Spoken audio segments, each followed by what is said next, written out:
Hey everyone, this is SpyFan 101. I'm here today to review the newest episode of... Wait, the camera's a little blurry.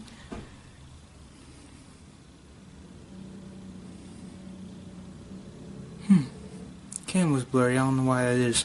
But, this is SpyFan 101. I'm here today to review the newest episode of Big Hero 6. Now, this episode was a lot better than the last one because we got more story, more character development, the return of a villain from the beginning of the series, and an interesting reveal at the end. So let's get into it. The episode starts with Hero, Honey, Baymax, and Fred in front of this museum, and they're trying to protect this painting. And once it's about to get stolen, they come in there to save the day, and they realize that the culprit is Blobby, or Globby, whatever his name is, from the second episode. Now, he's trying to steal this, and of course they stop him pretty easily, actually, because he still doesn't have a hold of his powers yet. So, yeah. The next episode, what am I talking about? The next scene comes in where we cut back to the school. Or no, we cut back to the shop, Hero's home, and the guys are getting lectured about how they let Blobby get away, because they didn't just stop him and take him to the police. No, they stopped him and he got away. So, I don't know why this camera is blurry. There we go. I was wondering, like, why is it blurry? Okay, anyway. So, they're lecturing him about how they let Blobby get away. And Baymax alerts Hero, like, hey, you have this project that's due today, yet it's only 10% completed. So he whips it up at the last minute, and he fails the project. Everybody's laughing at him, taking pictures of him. Even the girl from the first episode that basically hated his guts but loved his superhero side. So he's all mad because he didn't get to do the project to the best of his ability, and it was basically an epic failure. So Honey's like, hey, what's on your face? And then Baymax is like, this is paint. There is paint on Hero's face. It is non-toxic. So he's basically talking about how he failed, and then Fred comes in with the video of him failing, and it's just not good at all. And then we get news that Blobby is back at it again, trying to steal this painting. And of course they go to stop him.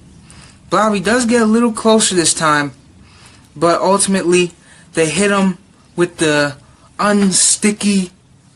Honey hits him with the unsticky ball thing, and he turns into basically Jello, just sitting there.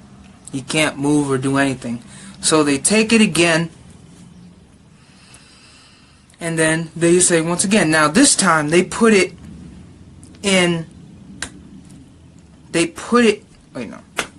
I'm out of sequence here. I'm sorry. So the next day they go back to the museum, and they see that the painting is more secure. And how do they define more secure? And what do I mean by more secure? I'll tell you what I mean. They put those rope things, you know what you see in movie theaters when those rope things with the bars are like in the lines, so that guys the line get like that, except it's a little more old-fashioned.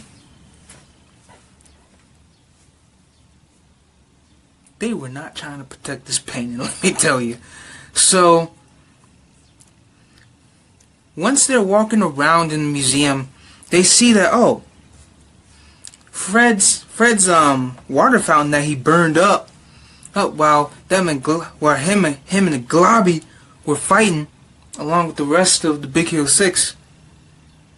His burnt up water fountain turned into an art piece. And we'll see where that goes later on in the episode. But then we find out that Globby is sneaking in through the vents, trying to get the painting again. And they hear a noise because, and at the time, Honey, Baymax, and Fred are standing right next to the painting. So they hear him. He comes down, he falls out of the vent, lands in this Spike painting. Or not Spike painting, but Spike sculpture. There we go. And of course, since he's Globby, since he doesn't have a human body anymore, he can't be affected by this. So yeah, it's not going to be rated TVMA for a character being impaled by spikes. So don't worry, parents. He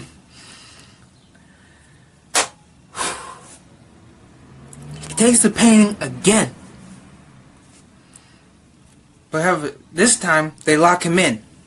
So that gives Honey Lemon and the rest of them the opportunity to call over Hero, Go-Go, and Wasabi to the scene of the crime.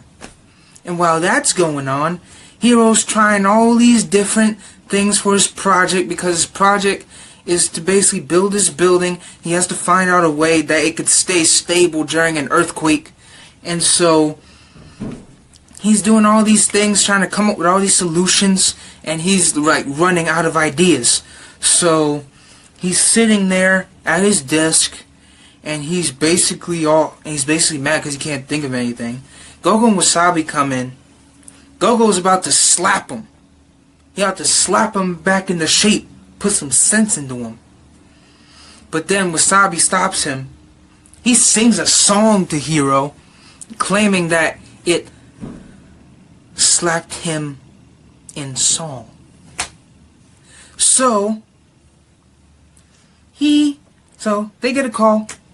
They get the call, and they go in this small little thing, because if you remember, in the first movie, because if you remember, Wasabi can't use his van, because in the first movie, it was put all the way at the bottom of the ocean, because they're trying to get away from Professor Callahan. You know, that scene where Go-Go was driving it was awesome? Yeah, that. So they use this small little mini go-kart thing to drive through the streets. And then it's going all slow. And then Go-Go messes with the wires so that it goes faster. And then once they get there, he's still trapped inside the building. So they go in there. Globby fails again. They get the picture, put it back in the museum. It's all fine and dandy. So Hero goes back to the school and says, "You know what? I quit. I got nothing." Then when he throws his notepad in frustration, it messes with all the other kids' projects, so now they start going all haywire. And then they have a conversation. Then him and the professor have a conversation about, "I don't think I'm cut out for this." And the professor's like, "No, you're going to try it again until you get it." And then we go back to the lab where he's all down trying to think of ideas. Baymax comes in. Why am I out of sequence? Okay, so he's basically ranting to the team about how he has no ideas and how he can't figure out what to do with the project, so he quits. And so they're saying he can't quit. And then Baymax in the corner while he's painting them says, "Hey, Tadashi lost this amount of times while doing that." I forget how many times, but it was like 80 something times. And then he's like, maybe I'm not as good as Tadashi was. And then he sees that he's mad. Baymax comes in, shows him one of the videos that we didn't see from the first movie, but he showed it to him, which was convenient to the situation, of course. And so, Wasabi comes in again, saying, hey, Globby's stealing this piece again! And so, team goes in, they try to stop him, but this time it's different. Because while we've been focusing on the team, he's been off screen developing his powers. He could turn into rock, he could turn to water, he could turn into ice, he could turn to spikes, he could turn himself into food.